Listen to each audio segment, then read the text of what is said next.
It ain't so. I'm not believing this. I don't know. I have to get all the facts, but according to the internet, Twitter, Anthony Fantano, if you don't know who he is, he's a music reviewer. He's one of the critics. This is a critic community, one of the critic space, and well, he said some things towards black people, which I'm not surprised. I'm not gonna lie, I'm expecting you as a white person to at least say the N-word in the comfort of your own home like a normal person, but not on internet. But yes, he said some things and the internet is tearing his ass up. Academics is posting stuff. And apparently he put out I keep saying apparently, but he put out an apology, which I'm gonna take a look at.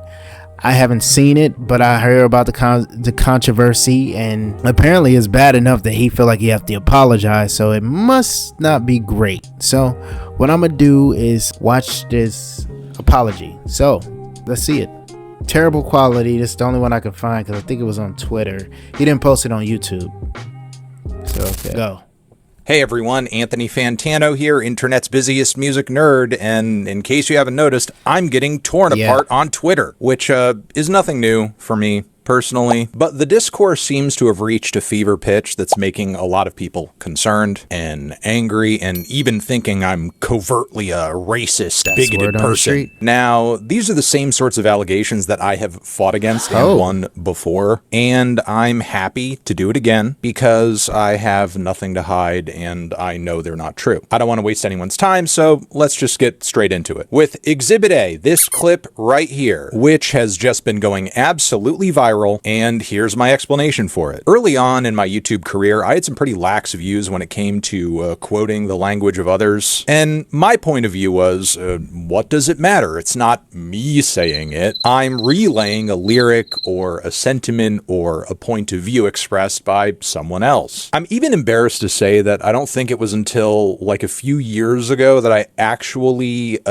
changed and censored the text of this 2014 Death Grips review title. And as you can see in the comments of this video, there's even a lot of discourse and jokes flying around about me not saying the title. And at the time, this sort of thing left me feeling like this is more or less a moral gray area. I extended this attitude into other pieces of content I've made, like this one, where it is also clear I am quoting someone even in the tightly edited state this clip has been presented in. And the reason I'm doing so is to voice disagreement with calling people racial and homophobic slurs as a bit, which is what the original content creator I was quoting was doing. And he himself has since apologized for this whole era of his career, but I'm not getting deeper into the weeds than that because this video isn't about him. Because the fact of the matter is I should have and could have just censored myself while pointing this behavior out. But unfortunately, my position left me feeling kind of nonchalant because it's not the words themselves, but the sentiment of them that's being expressed that's truly disgusting. And sure, while that is true on some level,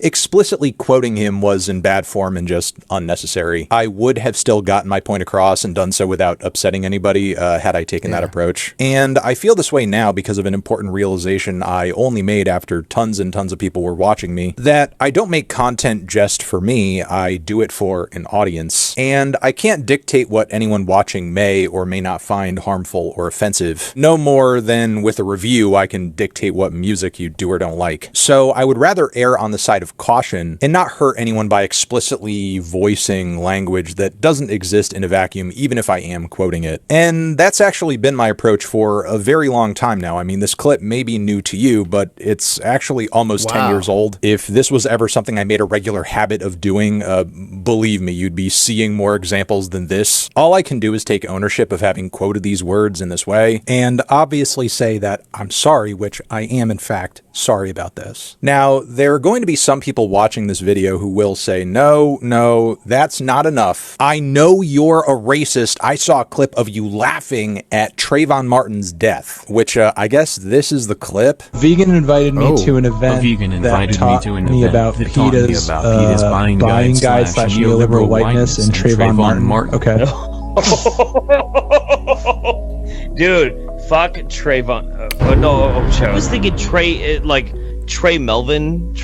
I had a big thing with Trey Melvin. Which I will agree, that doesn't look good. But believe it or not, the way this clip has been presented is a lie, and it's been heavily edited too. First off, I gotta say, the Drunken Peasants podcast where I was appearing in that clip is explicitly not a right-wing podcast. While, yeah, it's true the show has featured a pretty wild range of guests over the years, and the humor tends to run a bit edgy, they also regularly make fun of right-wingers, alt-right psychopaths, and the president. And in this clip that you just saw, I'm reading a super chat that is on the screen that was sent in by a viewer of the show. And the reason I'm jumping into reading it is that partially it is a dig at me, because on the show it's not exactly a secret that I'm an openly liberal vegan. And from there, here is what actually happens. A vegan invited me to an event that taught me about PETA's buying guide / neoliberal whiteness and Trayvon Martin. Okay. Dude, fuck Trayvon. Shit, I was gonna.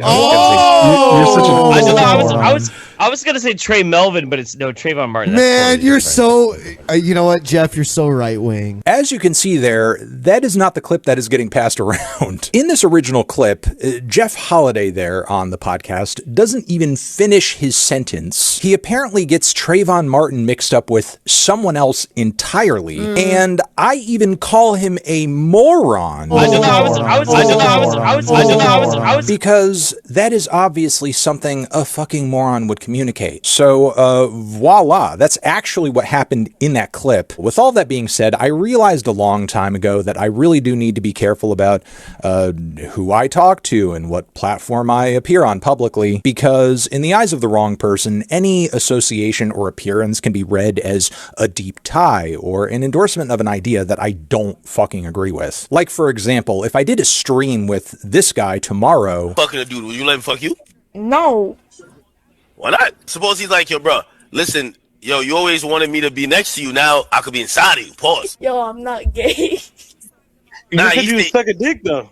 Yeah. People might understandably think that I endorse the idea of having sexual conversations with underage boys, and I don't. So while I know that nobody owes me their forgiveness and I can't control what everyone thinks about me, I'm going to continue to do my best to make sure that I'm not sending across the wrong idea, especially considering a lot of the music I review and endorse on a regular basis deals in some pretty heavy and serious topics that I would be completely in opposition to were I a bigoted weirdo. But as much as this is a principle of mine, I would also like to be spared the headache of just some freak trying to frame me disingenuously and make it seem like I'm okay with a child being killed by a racist vigilante, which is where the most truly aggravating thing about this whole situation comes up, because we currently live in a time where between ICE, between our current president who got in the position where he is after saying that Haitian immigrants are going to eat your pets, white supremacy is like really at a fucking peak right now. And because of that, it's vitally important that when things are being called out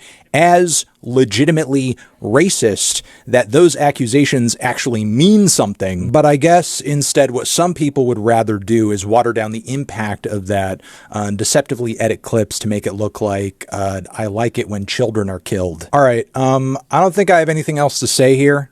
If there's something I've missed, I will try to circle back. That is, if we are talking about a case of something I've actually said or done or felt. I appreciate you watching, even if from here, you... Well, he did clear up some things that he was quoting instead of just saying it. I didn't really see the clip. I just heard internet. Internet works where you see a bunch of stuff just pop up on your timeline and you're like, what is going on? And I was hurt when I found out he could have been saying some things, but it's okay. I felt like he cleared it up.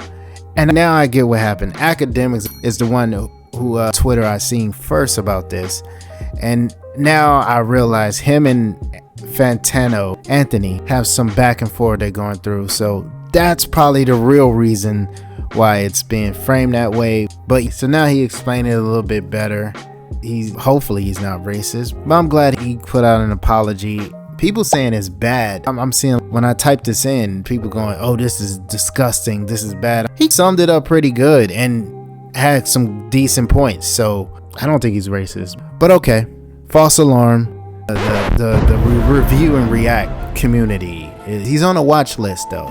We're looking at him. That beard, them glasses, and a shaved head. We're keeping a close eye on you, Mr. Fantano. We're keeping a close eye on him. But he dodged it. He beat the allegations. Apparently he's 2-0. So we're gonna let him slide. No big deal. If you're quoting somebody, I feel like you don't have to say it, but I understand it. That's all I'm gonna say. But that's it. I'm gonna go move on to something else. The community had a heart attack. He's one of our biggest reviewers. But all right, stay critical. I'm gonna go review something else.